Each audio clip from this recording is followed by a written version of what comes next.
৩৫ বছর পর হতে যাচ্ছে রাজশাহী বিশ্ববিদ্যালয় কেন্দ্রীয় ছাত্র সংসদ রাকসু নির্বাচন। ভোট গ্রহণে প্রস্তুত ৯টি একাডেমিক ভবনে অবস্থিত ১৭টি কেন্দ্র।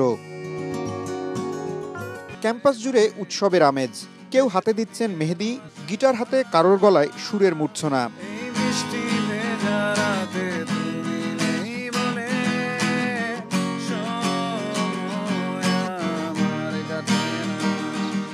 ভোটের মাঠে জয় হবে কার, ছাত্রদল নাকি শিবির প্যানেলের? অন্য প্যানেলের কে কতটা ভোট পাবে তা নিয়ে চলছে শেষ মুহূর্তের হিসাব নিকাশ। ছাত্রদল সমর্থিত প্রার্থীরা বলছেন, নতুন ভোটার সহ সাধারণ শিক্ষার্থীরা বেশ কিছু কারণেই তাদেরকেই জয়ী করবে। কোনো বিশ্ববিদ্যালয় কোনো দলের ঘাঁটি হতে পারে না, এটা সাধারণ শিক্ষার্থীদের ঘাঁটি, এবং এখানে সাধারণ শিক্ষার্থীরা যাদেরকে বিজয়ী করবে তারাই বিজয়ী হবে আমরা আশা রাখি, এবং আমরা সাধারণ শিক্ষার্থীদেরও আস্থা রাখি তারা তাদের ভোটের মাধ্যমেই আসলে কোনো ঘাঁটি আছে কিনা বা সাধারণ শিক্ষার্থীরা কি করতে পারে তারা তাদের শক্তির পরিচয় আগামীকাল দেবে। এই মুহূর্ত পর্যন্ত আমরা সন্তুষ্ট। আমরা প্রার্থীদের আচরণও বেশ সৌহার্দ্যপূর্ণ এবং আমাদের নির্বাচন কমিশনের আচরণ সন্তোষজনক। আমরা আশা করব এটি বজায় থাকুক, কোনো বিতর্ক যেন তৈরি না হয়। তবে কোনো বিতর্ক তৈরি হলে আমরা শিক্ষার্থীদের নিয়ে সেটা প্রতিহত করব।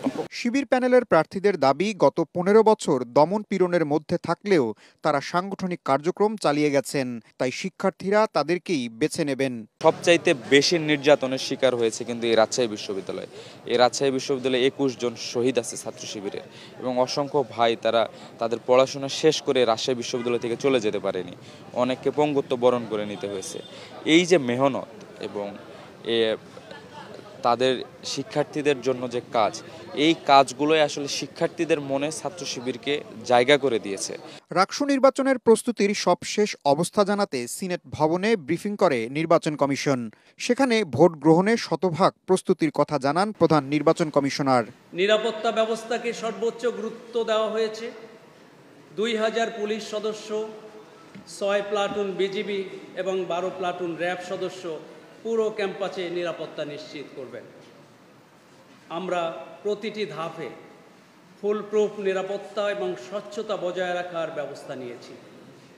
নির্বাচন প্রক্রিয়ার প্রতিটি কার্যক্রম সিসিটিভি ক্যামেরার আওতায় থাকবে এবং স্বচ্ছ ব্যালট বাক্স ব্যবহার করা হবে। নির্বাচনের ফলাফল প্রস্তুত করার জন্য একটি অভিজ্ঞ এবং বিশেষজ্ঞ সদস্য নিয়ে গণনা ও ফল প্রস্তুত কমিটি গঠন করা হয়েছে। ডাকসু ও জাকসুর অভিজ্ঞতা কাজে লাগিয়ে দ্রুত সময়ের মধ্যে ভোটের ফল ঘোষণা করতে চায় নির্বাচন কমিশন। তবে তাতে সময় লাগতে পারে সর্বোচ্চ ১৭ ঘন্টা।